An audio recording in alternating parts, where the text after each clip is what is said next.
Okay. There are options in life. I can just tell you that. Because as a human being, you go to school, you know what's best for you. If you're good academically, you move up. If you know you can't make it, then there are other options. The dropout issue is a UN thing, you know. And as I said, if you were listening to my statement, all the UN declarations are not the Bible. Yeah? We Christians and Hindus, we follow our holy books. The UN is just an organization of people. So we need to contextualize everything. We want our country to progress forward, we contextualize everything.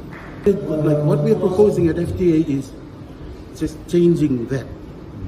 The term that is labeled corporal punishment as corrective behavioral measure. It's just a measure to correct misbehavior. It's not like corporal punishment. Corporal punishment is like a punishment issued by the judge for anybody who murdered somebody, that he should be given so many lashes in the prison.